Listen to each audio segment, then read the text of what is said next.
Okay, if everybody will have a seat, we'll call this meeting to order. I think we will do a moment of silence today since we do not have a minister with us. If you would, let's stand and bow our heads for a moment.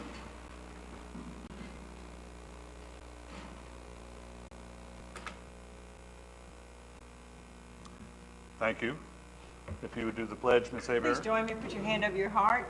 I pledge allegiance to the flag of the United States of America and to the republic for which it stands, one nation, under God, indivisible, with liberty and justice for all. Okay, if we will move forward with agenda approval. Council, I would like to bring my presentation, or my item, thank you, Teresa, up to presentation, if that's allowed. I'll second that change. I would like to, if we can, pull 3G and J, please.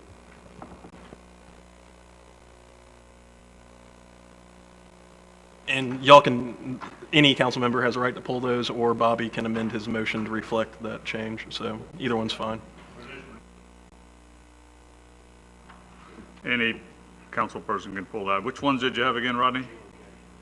G and J. I got it. Okay, so those will be pulled aside for discussion.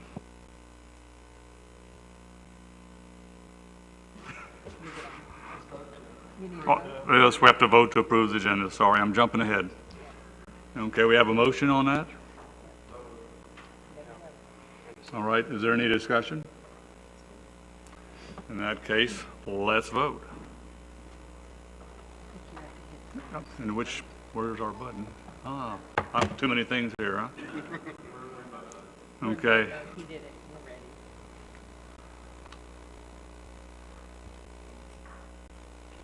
ready. Okay. Come on, come on. There we go. That one passes unanimously. Now we're going to move to the proclamations, recognitions.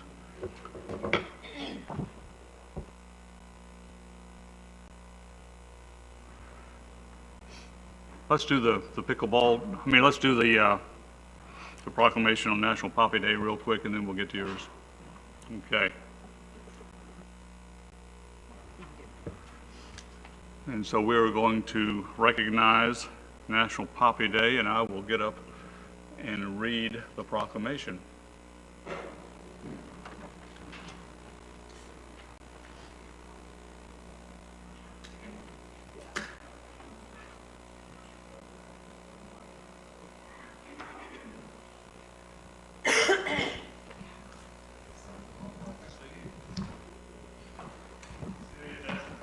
Turn on. No, you don't have to turn on. Use that one, you're good. Okay, gotcha.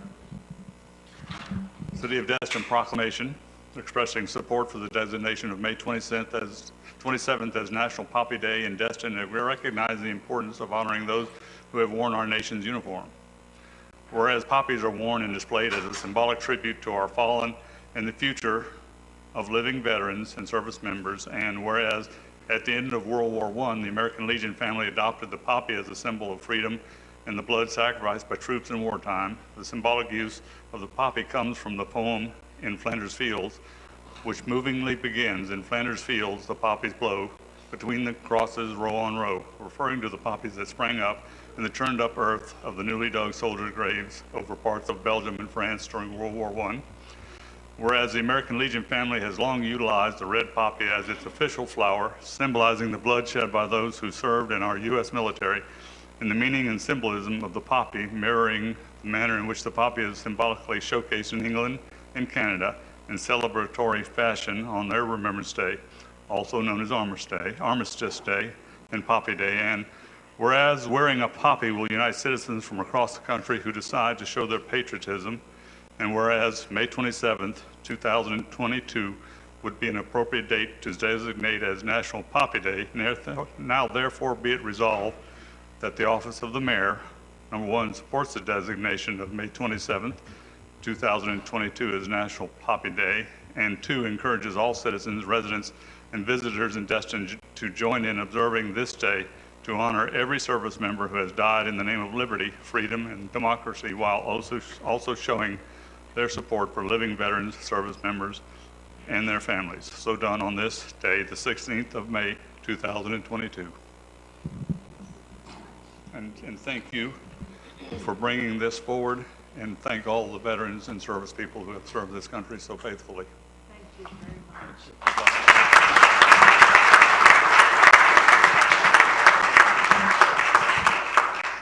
You don't ever want to give me the mic. No, on National Poppy Day on May 27th from 11 to 2 on Main Street at our American Legion on 311 Main Street, we are going to ask, we'll have poppies available and ask for donations, and the money goes to not only veterans, but they've added this year that it can go to the military also. So we would love your support. All the money will be donated for these purposes. Thank you very much. And thank you very much yourself, and I'm glad that you have a fellow there that you're pretty close to that is a veteran and an ex-service member. And our close proximity to Eglin has always made that a very good tradition in Destin, and we intend to keep going forward. Thank you very much. I'm a dual member, though. I have 6 years in the Air Force. 20 of them Army, so we've got the Army Air Force in Thank you very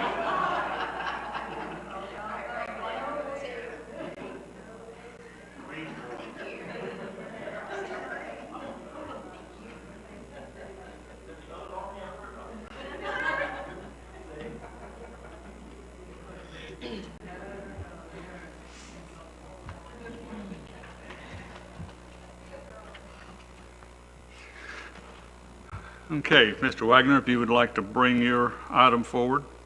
Yep, thank you. Come on up. Yes.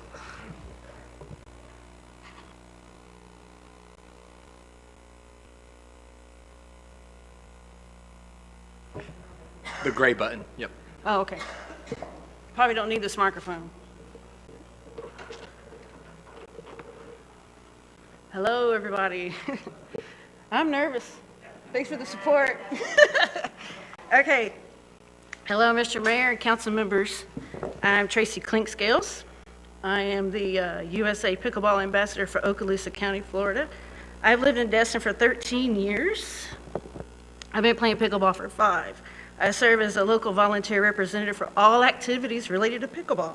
I assist with local clinics, tournaments, and look for opportunities to grow pickleball in my community. Can you do the next slide? Okay. So, the origin of the game's name is very interesting, especially since there's no pickles involved.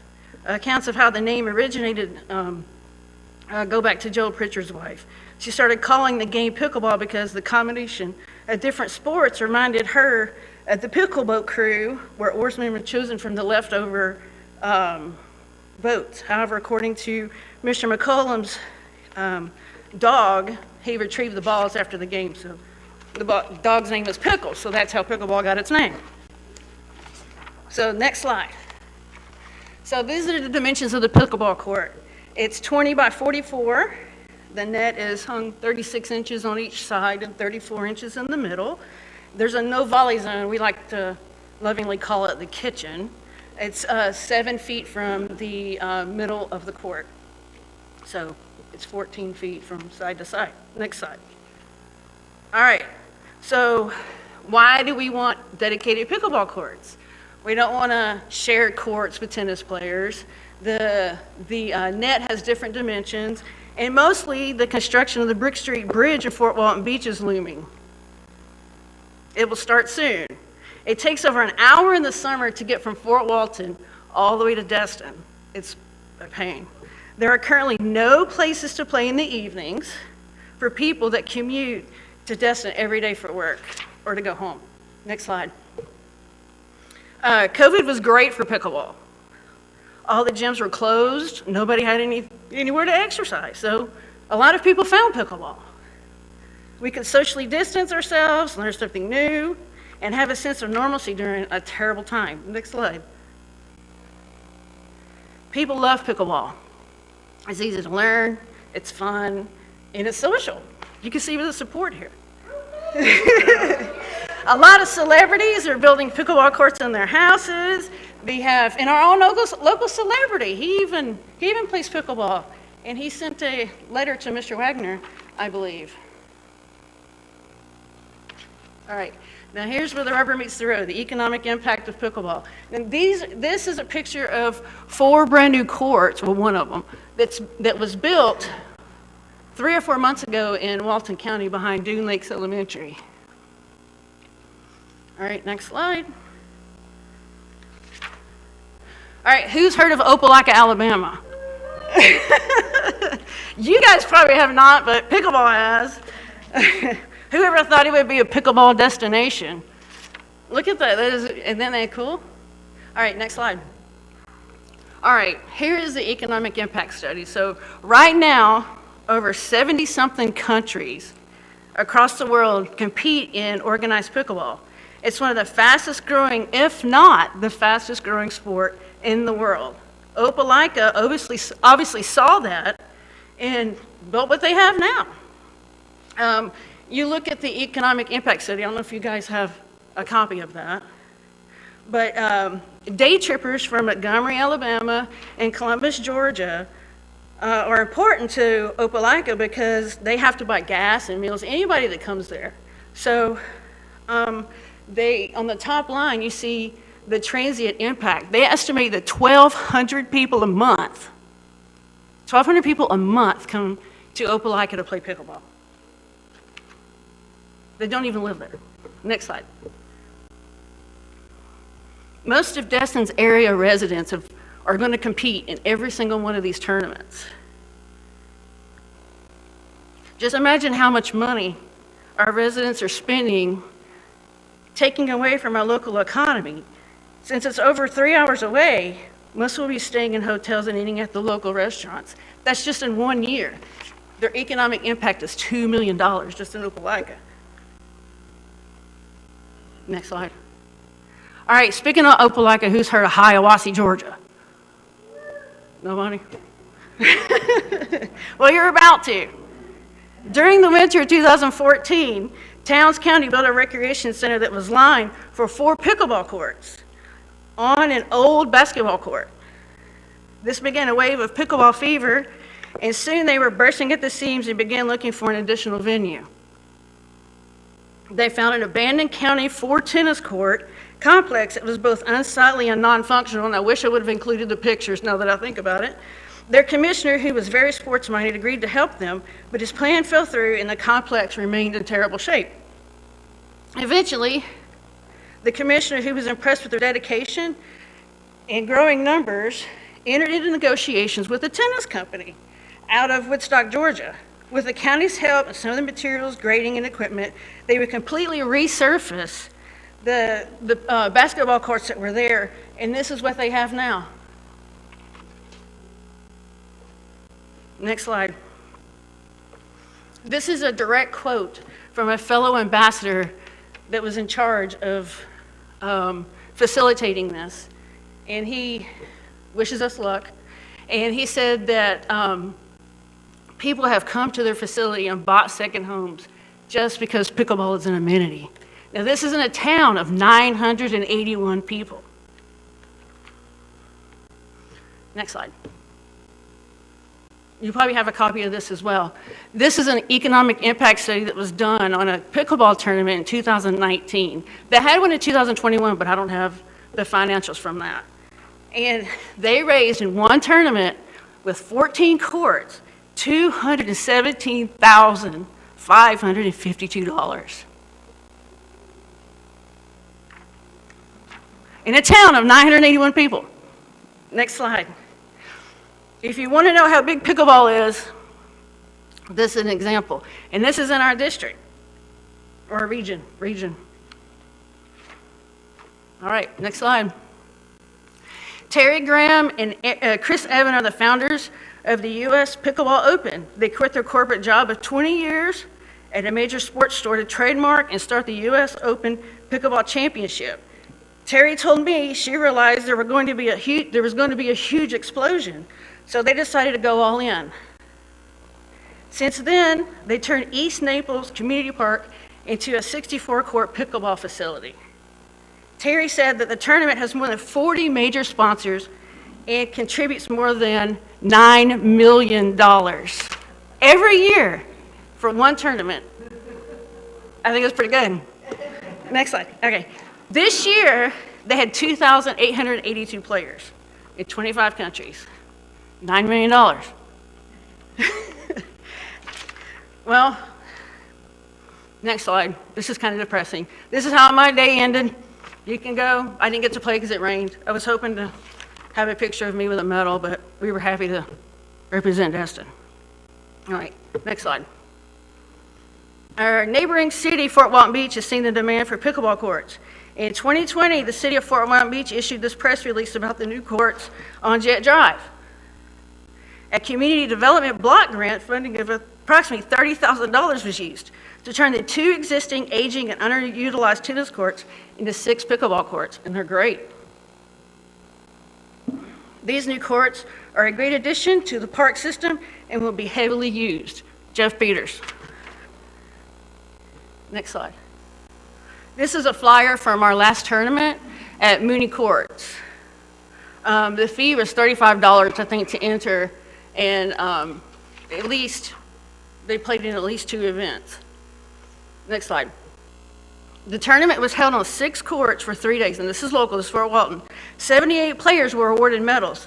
What other sport in our area makes $20,000 on a weekend? Yeah, she's probably in the picture. Because of our geographical area, we can have tournaments any time of the year. If we had a covered facility like in Opelika, we would double our profit. Next slide. This is the official check, $20,000, Fort Walton Beach Rotary, for their scholarship fund. Next slide. This is just all of our local sponsors that helped us, and I think Lori's up there.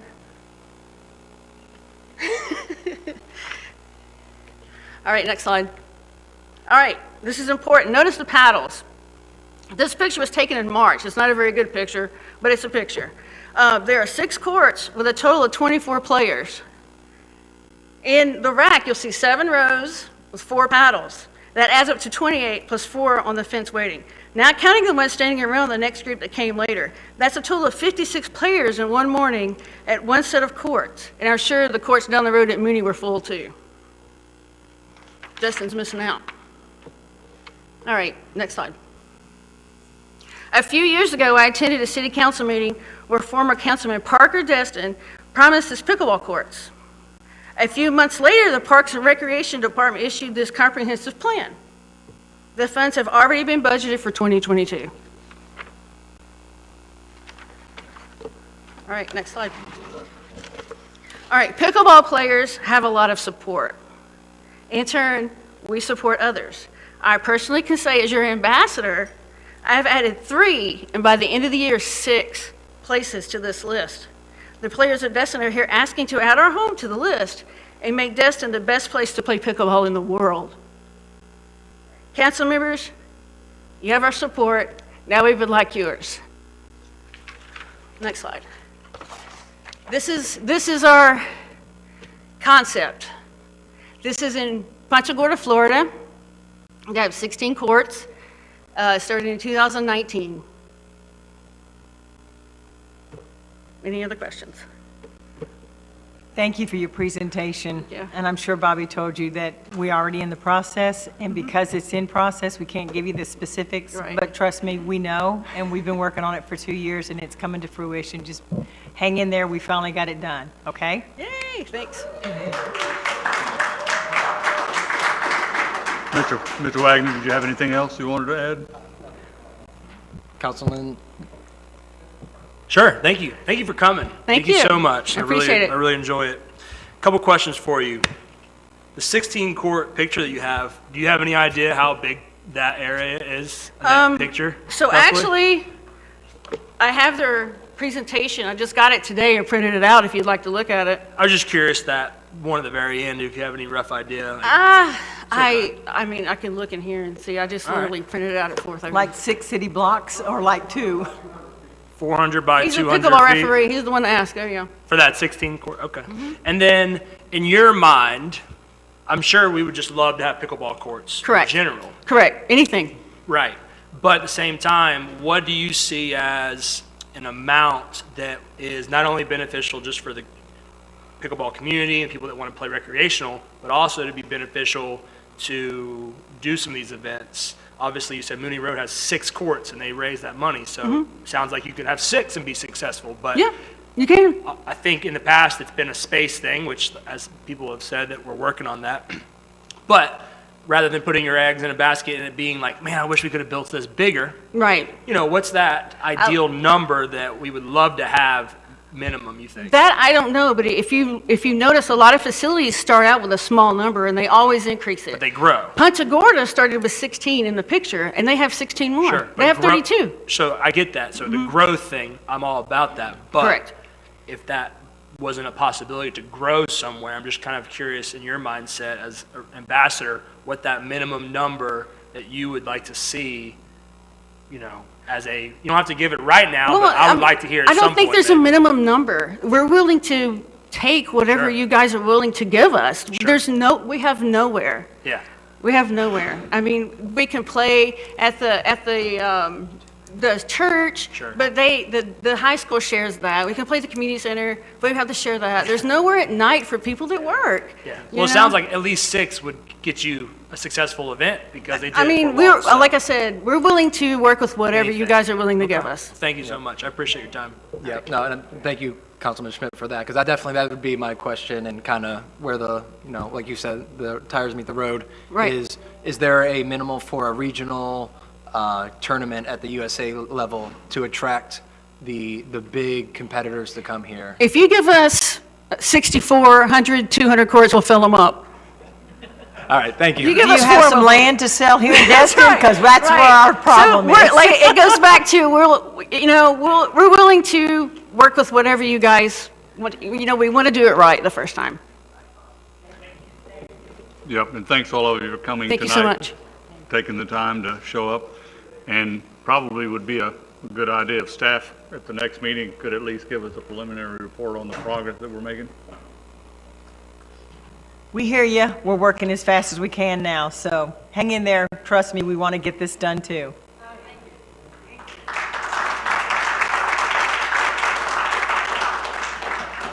Okay, we'll move over to the public comments section. Do we have anybody that would like to give us a comment? I see one person coming.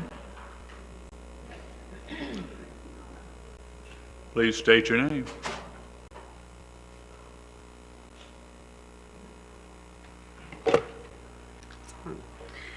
Carrie Harburger, 307 Mountain Drive. So first I wanted to thank you folks for your service, and I wanted to make mention, if our council wasn't aware, I wanted to also do a memorial for Miss Jane Moore, who was one of our first city council members. I think she sat on our first city council, didn't she? She sure was. So anyway, I wanted to make mention of her passing. And also, as it would be our luck, which luckiest fishing village in the world would have it, there's a parcel of land at the foot of the Destin Bridge. And I think it would be a great opportunity. A lot of people would think it'd be a great opportunity for Destin to look into maybe investing in that. It's a perfect location to maybe perhaps get a piece of the harbor and the Calhoun district. I don't know that we'll ever own anything in the harbor, but this might be as close as we get. So I'm hoping that somebody can make any type of maybe motion so we could maybe seek any type of negotiations with the property owners, only if everybody agrees. And I think that's it for me.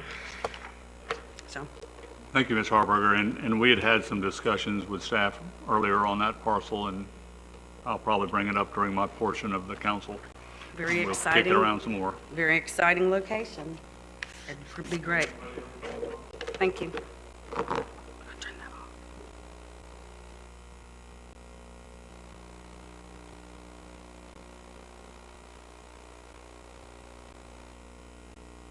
That appears to be our public comment for the night. You guys are going to have to buy one of those voice activated for me. Just leave it on. That would not be good. Okay, we'll move to the consent agenda, and we need a motion to approve A through N with the exception of G and J. So moved. Second. Okay, do we have any discussion? If not, then let's call the vote.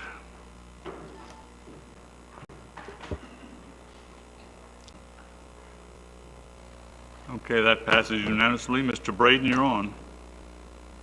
Thank you, sir. First one,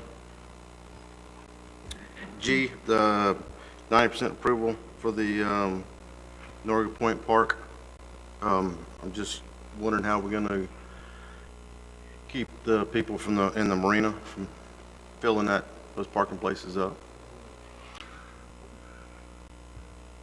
Excuse me, I had some just real brief discussions about some of the things we can do. There's no doubt it'll be open to them to use because they're also members of the public, but land use attorney had looked at the issue. We had several ideas about that. For one thing, we can have no overnight parking. Of course, like Councilmember Destin said, residents of the condo are members of the public that could use the park as well. However, if we require no overnight parking, that would stop it from becoming, of course, a regular use for people that reside there. And then we could put up, if we choose to, towing signs if we want to enforce that. But that would be something we can discuss later, maybe see if it becomes a problem. But that's in the discretion of the council. I guess it shouldn't be a problem because the marina can't be used until the condo's built? Or That's correct.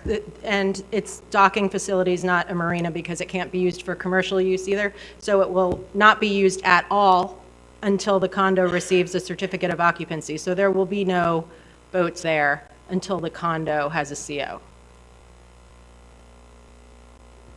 Okay, thank you. You're welcome. And my next one was for J, the financial report. My question is in our packet, on page 156. It's going to be number 122, parking fund. Crystal, what is that, the charges for service?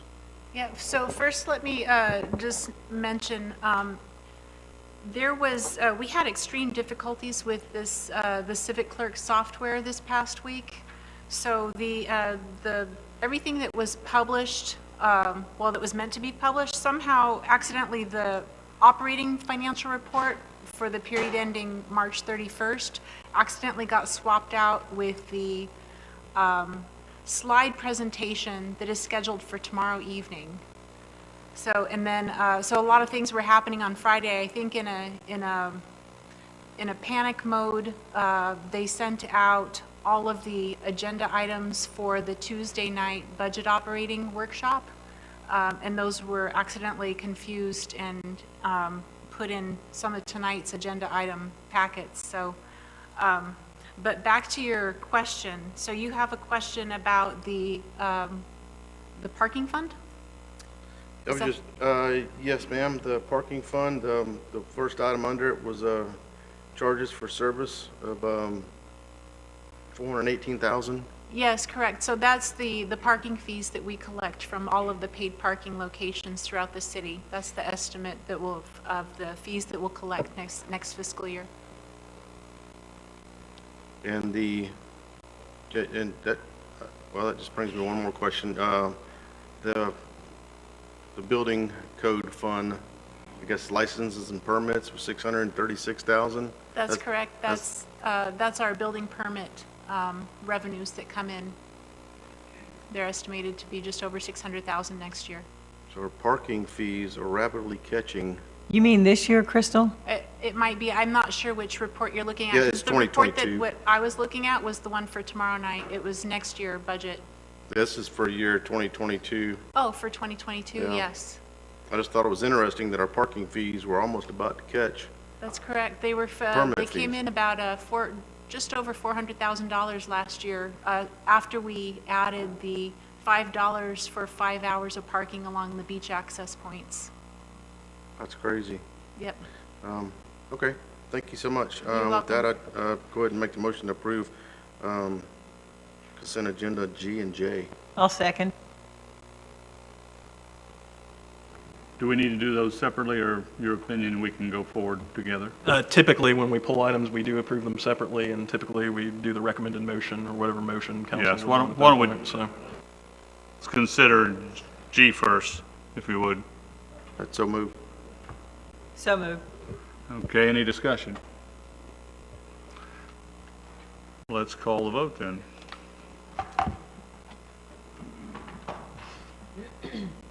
Okay, that one passes unanimously. Now I move to approve consent agenda J. So moved. Second? We got a second? That's it. Okay, any discussion on that? Okay, let's call that question. And that one also passes unanimously. Okay, city manager report.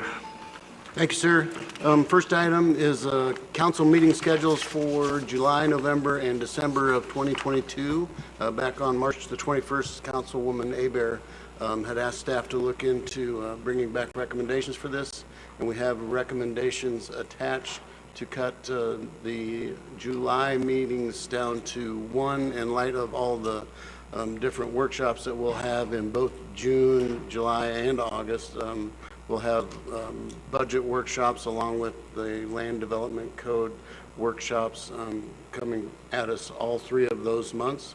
And then we wanted to reduce the number of meetings in November down to 1, but with the election, looks like it would not be a good year to do that. Maybe in future years we could. So we're going to keep the first meeting in November. This is the recommendation. Keep the first meeting in November as is on that first Monday, but move the second meeting in November to the last Monday, so that would not interfere with the week of Thanksgiving. And lastly, we did recommend just having one meeting in the month of December. And we've got Webb here if you have additional questions on it. Thank you, City Manager. That is correct, and we did attach the actual council meeting schedule as part of this agenda packet. And we also made note that in January, the first meeting actually falls the Monday immediately after the New Year's holiday. So that, in spirit of this motion by council for us to look at this, we did provide that information for council's consideration. And I think the city attorney has a little bit more information to provide on this motion. yeah, thanks, Webb. So I was discussing this issue with Councilmember Bagby ahead of the meeting, and there were some concerns related to obligating future councils since there will be an election in November. Can this council obligate that council to what their meetings are going to be? I think probably the best practice in this instance would be, we have a resolution that describes the regular meetings of council being the first and third Mondays, unless there's a holiday, then that Tuesday.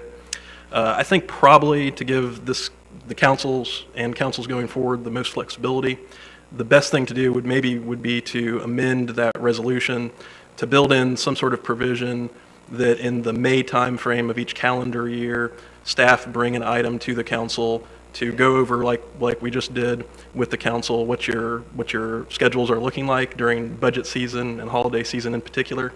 And then in that May timeframe, the council would decide what its holiday and what its budget calendar for regular meetings is going to be. And that could be accomplished fairly easily. We would just need to amend that resolution, and we could bring that resolution back to you at the next meeting if you would like. Ms. Abear, I see you're first on the list. So does that mean we don't make a motion tonight? Yeah, if this is how you'd like to proceed based on Jim and what I feel is the best practice, then I would recommend that you just direct us to make those amendments to that resolution describing your regular meeting schedule and procedures, and we'll make that amendment and bring it back to your next meeting, at which point you would then decide what your holiday and budget regular calendar is going to look like.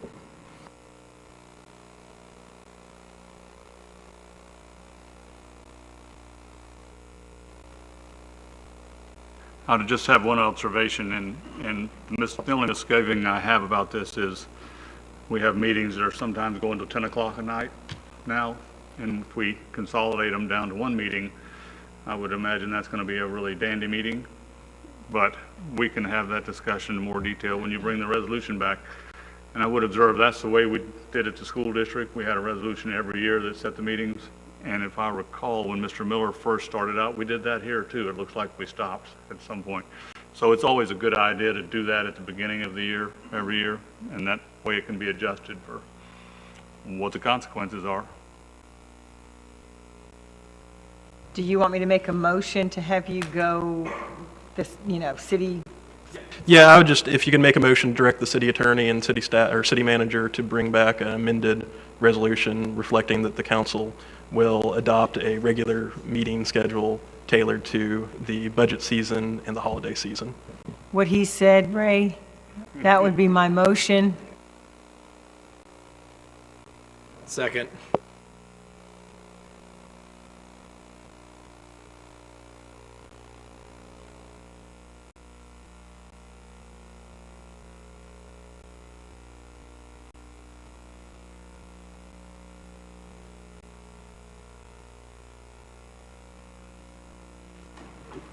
Second item, sir, is staff is asking for council's approval to have the mayor execute agreement number 2020 R14 subaward agreement with Okaloosa County, which will extend the deadline for Captain Royal Melvin Heritage Park till the end of June. It will give us that extra breathing room that we need.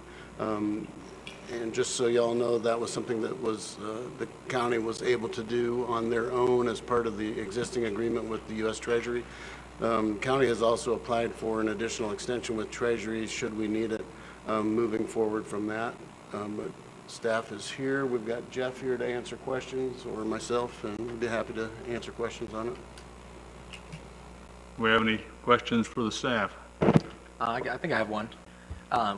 I know we don't have too many teeth on this, but is there something we can do to not let any other municipality go through the same general contractor? Well, since we're still under contract with these gentlemen, but for any contractor that has used us in the past, other municipalities have the right to ask us for our reference on those contractors. Gotcha. So there's nothing as like a write-up, so it's in the federal to county level as like a, a flag almost, like a mark against them? The federal government does have what they call a disbarment program, where they do disbar certain contractors if they fail to live up to certain standards. Not saying that's happening here or going to happen, but they do have that program available. All right, thank you. I was just curious.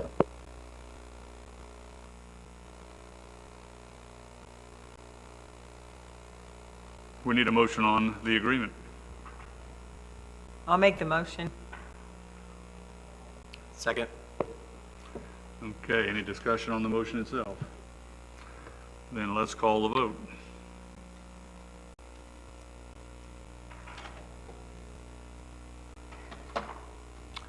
Okay, we have one no vote, so the motion passes. Thank you, council. And just a few announcements. Just a reminder for everyone here and everyone watching that starting yesterday, we are in the National Police Week celebration. So I would just personally encourage everyone here and everyone watching to show your appreciation for our local police and sheriff's office. Some people put blue lights on, and some people fly special flags. And I would just, anything you can do, shake the hand of an officer, but they do a lot of good stuff for us. So appreciate everything they do. Can we recognize our individual here, please? We can. Thank you, Captain Abbott. We appreciate you. Yeah, I think that's very appropriate, especially in these very dangerous times for law enforcement. It's a dangerous job. Thanks. Second is the Week of Blessings is coming up, so just we'll email you all out a schedule, but I believe on Wednesday will be the blessing of the marketplace, and Thursday will be the actual blessing of the fleet. So we will email all of council members out and have information on our website for the public to help promote that. It's a fantastic community-wide event, one that, to my knowledge, is very unique to Destin. So it's something we should be very proud to partake in. Up next, we have a budget workshop tomorrow evening in this room at 5:30. We also have a budget workshop June 23rd in this room. That'd be the second budget workshop. We have an LDC workshop, Land Development Code workshop for chapters 1 and 2 of the Land Development Code. We have targeted June the 28th, which is a Tuesday at 5:30. Is that where we landed on that? We think 5:30. We'll send out additional information. We will be closed, offices will be closed on the 30th, Memorial Day, all offices closed, and we will be holding our Memorial Day services with the Legion over at the Destin Cemetery behind the community center. I believe that starts at 11 a.m. on Memorial Day, the 30th. Just for everyone's knowledge, the Public Works Administrative Division that has been located in City Hall has officially moved over to the Public Works Building.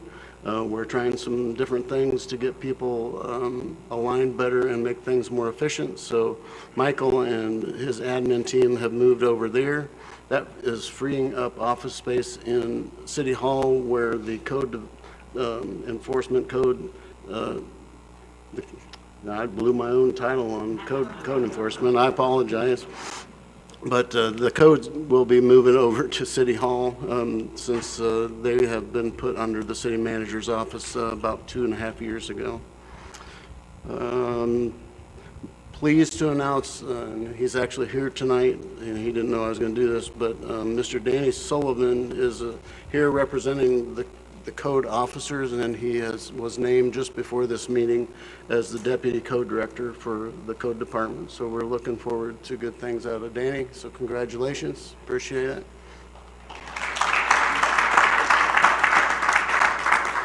And I think that I hit all of them. Did I miss any? Can't hear you. I'll let you do that one. You go for it. And just a reminder, we met with a member of the TDD team today, and so far with them launching last week, the text beach to 44144, they've already had 1,500 people sign up for that.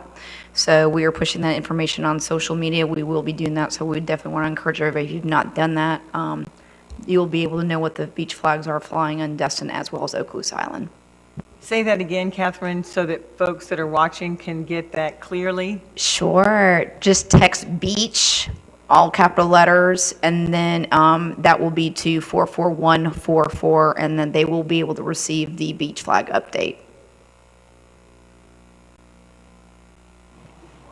That's all I have. Thank you, sir. Thank you very much, Lance. Okay, we will move into our public hearings. I think we have second reading of ordinance 22-06-LC. City Attorney, if you would take over. Thank you, Mr. Destin. We have the second reading of ordinance number 2206LC, an ordinance of the City of Destin, Florida, changing the list of permitted uses in the industrial zoning district to allow one custodian or night watchman dwelling per industrial site, amending Table 7-2, Table of Allowable Uses, establishing a maximum square footage for custodian or night watchman dwelling in the industrial zoning district, providing for findings of fact, providing for incorporation into the Land Development Code, providing for conflicting provisions, providing for severability, and providing for an effective date, and this is a public hearing. All right, do we have public comment on this ordinance? Seeing none, what about council discussion? Or a motion would be appropriate. I move City Council adopt ordinance 2206LC on second reading. Second.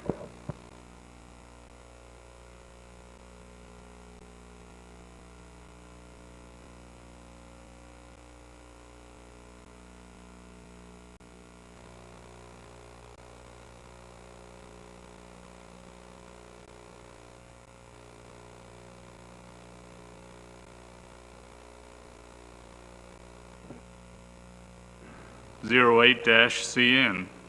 Thank you, Ms. Destin. We have the second reading of Ordinance 2208CN, an ordinance of the City of Destin, Florida relating to livery vessels, providing for findings of fact, providing for extension of Ordinance 2123CN, temporary moratorium on livery vessel permits, extending the temporary moratorium until December 31, 2022, directing staff to develop recommendations for regulation of livery vessels, providing for severability, providing for expiration of moratorium, and providing for an effective date. And this is a public hearing. All right, do we have public comment on the moratorium extension? Please come forward.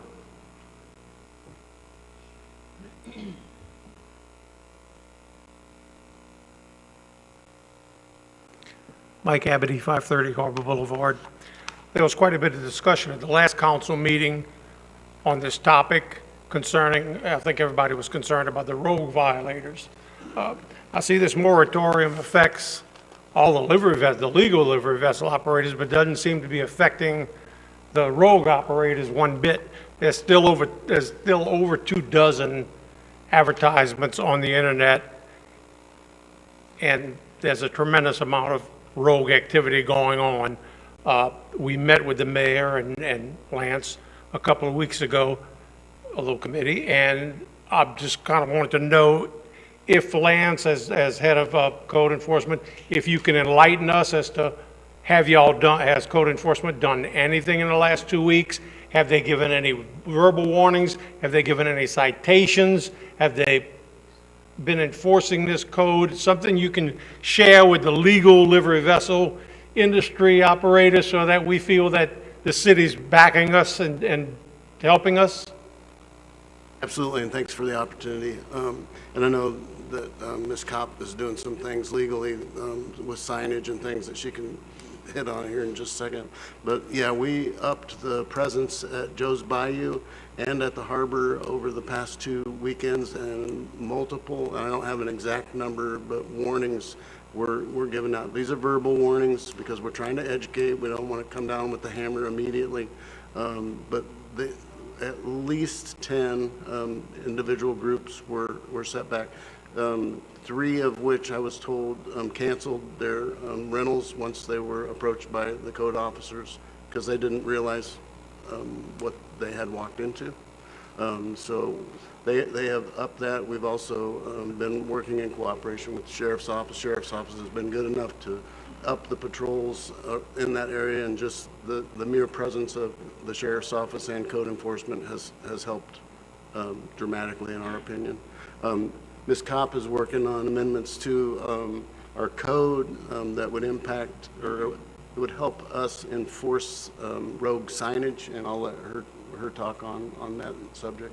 Okay, I was just checking with the deputy city manager to see the status of the signs, but it's in process to get them. We've changed the signage and improved the signage to specify that it's not only a prohibition on commercial activity at Joe's Bayou and similar areas of the city, but also specifically are referencing the rental pontoons cannot come and go from there. So it's going to be very clear. And then as far as enforcement and training of staff, we have training scheduled for this Friday afternoon, or it's in the process of being scheduled for this Friday afternoon with our new deputy director and all of the new staff, and we will be talking about this subject specifically. Okay, and if we can offer any input, we'd be happy to help in any way we can. I would be happy to send you an invite. Thank you. And we appreciate all the livery owners helping us out. And over the past week, I can say, I won't say which one, I don't want to get them in trouble or embarrass them, but they have come through with tips that help me get code people to the right places at the right time. So I appreciate people doing that. That helps us a great deal. Thank you. Okay, anybody else want to comment from the public? Seeing none, we will turn it over to the council for action. Move to adopt ordinance 2208 CN on second reading. Second.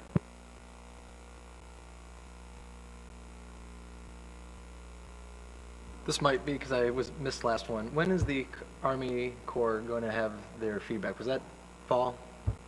It's supposed to be this fall because they want to spend the summer actually obtaining the data during the season. Gotcha. Okay, thank you. Okay, any other comment? Discussion?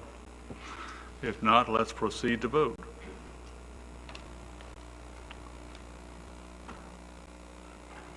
That passes unanimously.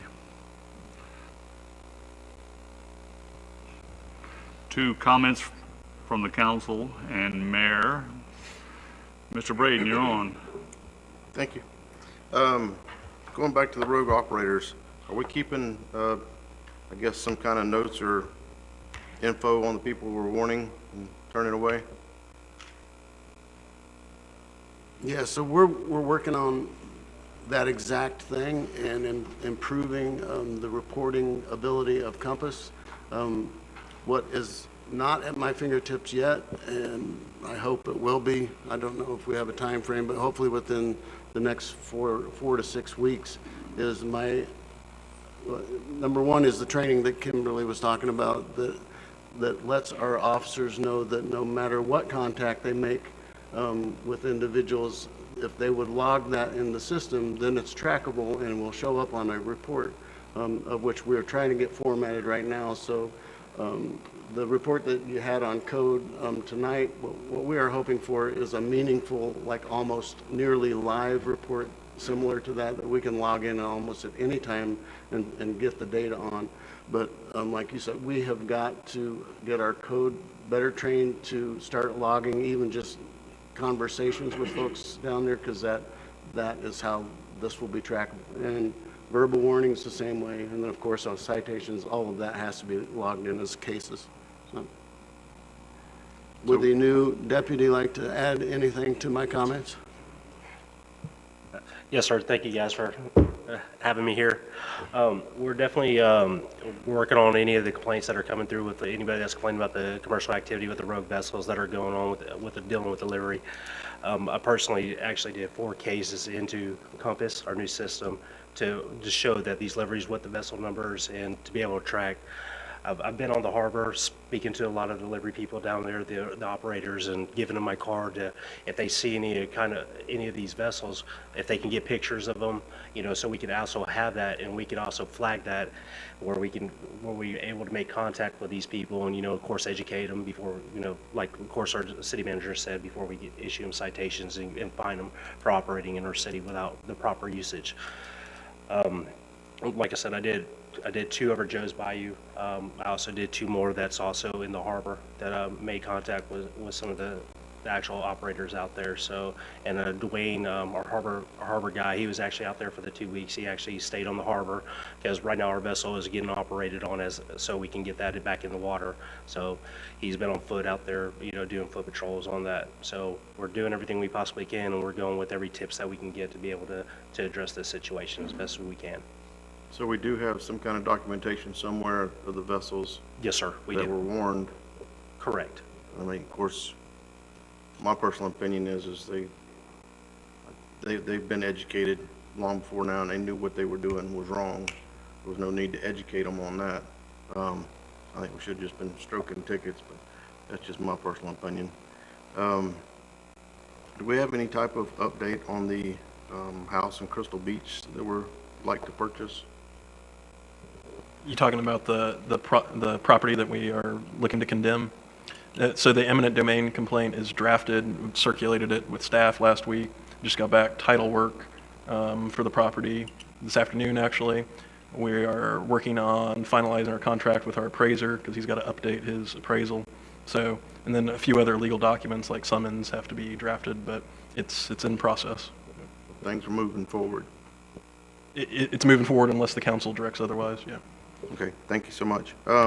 And city manager, can you put under my name, next council meeting, signage from Airport Road to the Marler Bridge, please? And that's all I have for tonight. Thank you. I do. Nominating Dorothy Robinson to the CRA Town Center Advisory Committee. We have a second? Second. Any discussion? Seeing none, let's vote. Passes unanimously. Thank you. Mr. Wagner, you had your pickleball. Do you have anything else? Only because I saw Mr. Perry out there. I just wanted to thank you for doing the landscaping down there. I think that was your daughter, but it looks really good at the docks right there. So thank you guys for investing in your property. The edge looks awesome. And I'm really excited to see so much energy and growth on the local side of the harbor. So I appreciate you. Thank you. I will move myself to the end. Mr. Bagby. Mr. Mayor Pro Tem, I am Mr. Bagby's voice for the night. I wondered why things were going so fast, Mr. Bagby.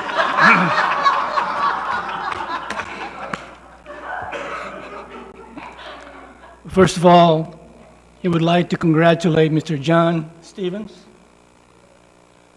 on his appointment by Governor DeSantis to the State Voting Advisory Committee.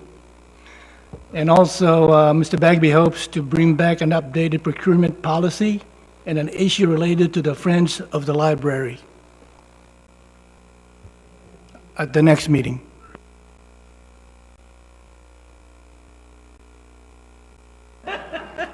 Ms. Abear. Thank you, Mayor Pro Tem. Thanks for talking about John's. That was fantastic. I was going to say that as well. I'm so proud of you. You were wonderful support on the Waterway Safety Committee. That's going to be in front of them tomorrow for further discussion. So thank you for all your hard work making that get to fruition.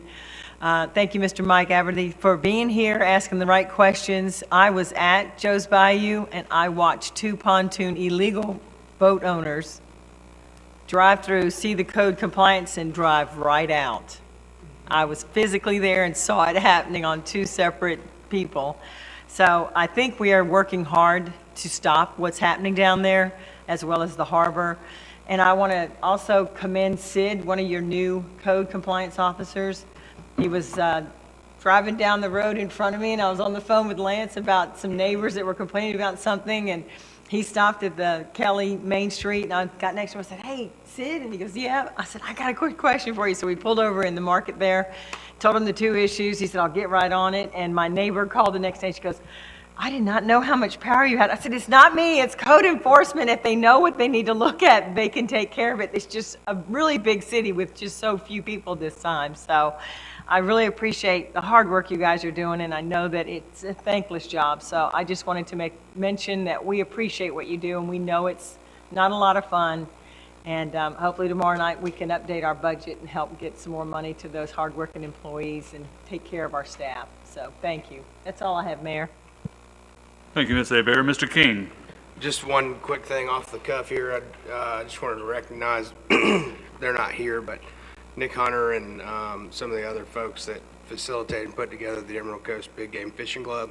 I don't know if you're familiar, but it's a fishing club here in Destin. They're holding tournaments. They've got a year-round deal for women and kids and anglers, all kinds, all different boats. They had a big tournament this weekend. I think they had $100,000+ in the tournament. I saw Miss Lisa tonight and saw her there the other night. Made me think of it. But it's a big deal for our town and having such a thing, and pretty cool. So I just wanted to give those guys a shout out. That's all I have. Thanks. Mr. Schmidt. Thank you, Mr. Mayor. I appreciate it, Pro Tem. Thank you. Lance, thank you and staff for the response to Joe's Bayou. It sounds like it's been very well received, so thank y'all. Danny, I'm glad congratulations, it's Danny, in your position. And not to slight you in your new position, but is there a director as well coming, or what is the status of that? We have an offer pending, so I hope to have some news for you by the end of the week. Fantastic, very cool. I know we just did the extension for the subaward agreement, but what is, we're mid through May, what is going on in rural Melvin? Any update on status, finalization, getting them somewhat cleared out or whatever? Yeah, let me jump back to your previous question real quick, though. I just want to make sure the council that I have an offer pending for this gentleman. It's contingent on it coming back to council for y'all to ratify it. So I just wanted to make that clear. As far as Royal Melvin goes, this is going to be the park that buries me, I'm sure. But It's still moving forward, just not at the pace that I had ever dreamt possible.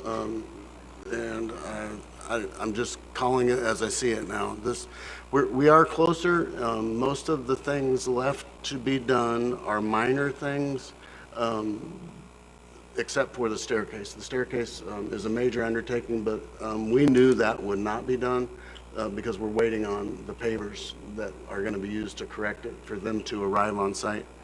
But in the interim, I think myself and Mr. Buckingham and our engineer on record, Scott, we had just hoped that they would use some of the good weather free time when these pavers were not there to wrap up some of the incidental things like putting fixtures in the restrooms, fixing the restroom floors, finishing up little things like that. So there's not a bunch of huge things left except for the staircase, but we had higher hopes, so we're going to keep nudging them forward because once again, Jeff and I have talked to our counterparts at the county who they are the recipients of the grant and we are sub-recipients, and they are still in communication with, of course, the U.S. Treasury who is providing the funding, and U.S. Treasury still wants us to proceed with the contractor right now until the items that are specified in the original agreement are completed.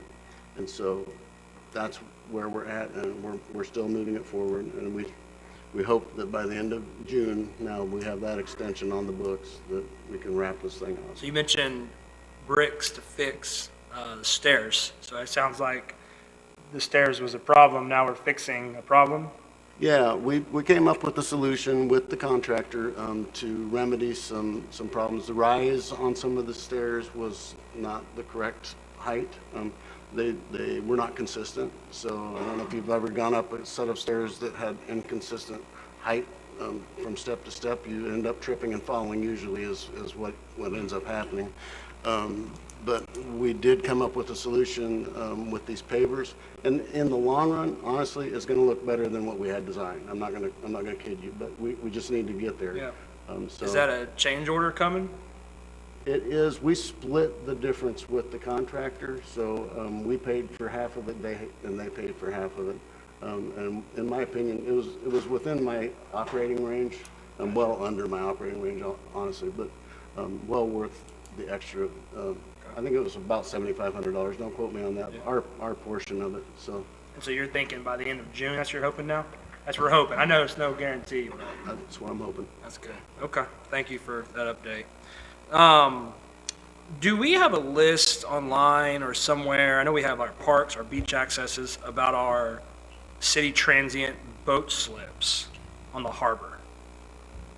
Is that available information? I'm not aware of that being on any of our pages. Is that something that, I mean, I guess we could direct y'all to do anything, but is that something that we could generate to advertise so that our community could know where transient slips are?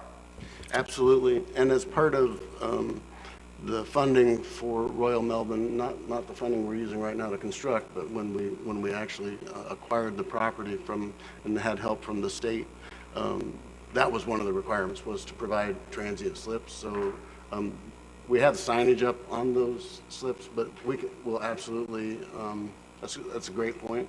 We need to name the amenities that are going to be at that park, and on the other parks, we name the amenities that are there, so that we'll make sure that's included. But it's not just the parks, right? Don't we have transient slips in other areas on the harbor that are transient slips, not just at Royal Melbourne Park? So there could very well be transient slips in other areas, but they're not operated by us, by the public entities. They, I'm sure, were conditions of private property owners being able to build whatever it was they were asking the state to build. Gotcha. And what, if somebody, maybe Kimberly or somebody, is there a definition of what a transient slip is, or what it's allowed to act as? There are definitions in the code, if you want me to pull them up, but going offhand, it's essentially slips where the boats can stay less than 6 hours, I believe. Isn't that correct, Lance? Yeah. So that's pretty much the definition. But what about like the operations or what happens in a transient slip? Is it any boat could just be there for 6 hours? So if a rogue pontoon boat wanted to come pick up his person because they're just picking up and dropping off, they're there less than 6 hours, can they use a transient slip to do that? I think that as we are doing the LDC rewrite, these are things we need to clarify. Sure. Okay. And what if I have transient slips that are supposed to be transient slips in a property? Am I allowed to say who can or can't park there in regards to who's going to visit local establishments, or which neighbor or local citizen can park here or who can't park? Like, am I allowed to put those requirements on a transient slip? No, they should be open to the public, and any signage should reflect that they are transient slips open to the public. All right. Well, I would ask that if maybe when we start collecting the locations of the transient slips, that we can also maybe do like a brief survey of those locations to see if we need to buckle down on anybody that's not following our transient slip rules according to the code and the state requirements, if we could do that. I have had people kind of complain about certain transient slips being made not available to the public and being shooed away. So I'm hoping that we can get that roster or something active sooner than later so that we can have a harbor community that's peaceful for everybody, locals and visitors. Thank you so much.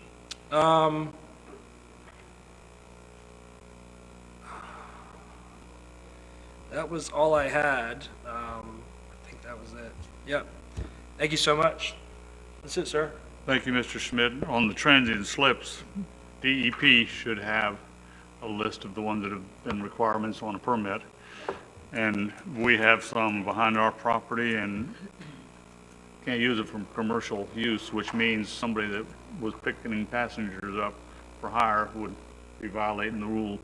So that should not be an issue, but we do need to get a list, and DEP could provide it for us, I believe. Can I ask you a question since you have one, I guess? Yep. Do you have like a City of Destin sign as a transient, or is it just one of yours near your property based upon your development? What we have is, we have the sign that is basically mirrors the sign the city puts out. And we signed an agreement with DEP that said it has to be open to the public and with the hour restrictions, no overnight, et cetera. And so it is available. So if I wanted to park at your transient slip, you could. Could I go to a restaurant a couple doors down that's not your restaurant? Go anywhere you want to, supposedly. Okay. So you would like allow that? Absolutely, that's part of the agreement. All right. One of the things that I wanted to clarify in the LDC was to the issue of some of the things that Councilmember Destin brought up. DEP has its requirements. Ours are a little bit different, not inconsistent, but we do not include all of the same things that DEP covers, and I think we should. So that would enable us to have even stronger enforcement.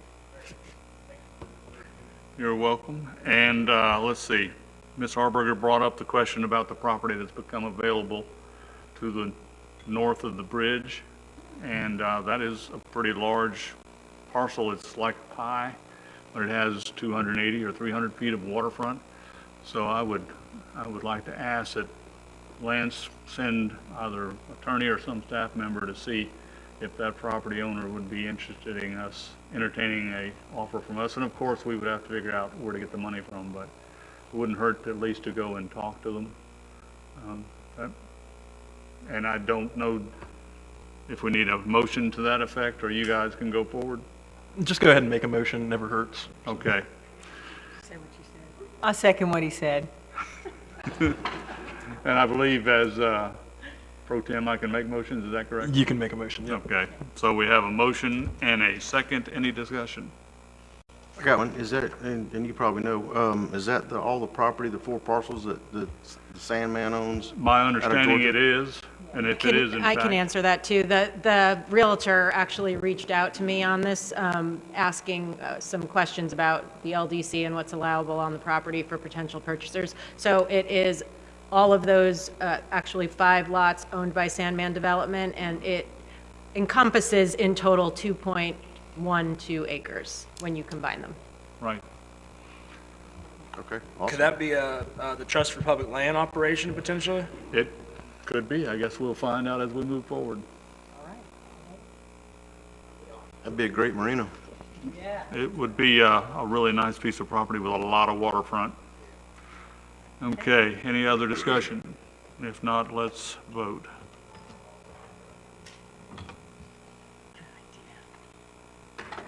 All right, that one passed unanimously, and that's all I had. City attorneys, land use, Nothing, thank you. thank you. Nothing here either. No update on the baby? Baby is here and keeping me awake at night. Not as much as your wife, though. Not even close. Yeah, very good. Okay, we have one more public comment section. Any more public comment that we did not get earlier? Looks like there isn't any. In that case, we will adjourn.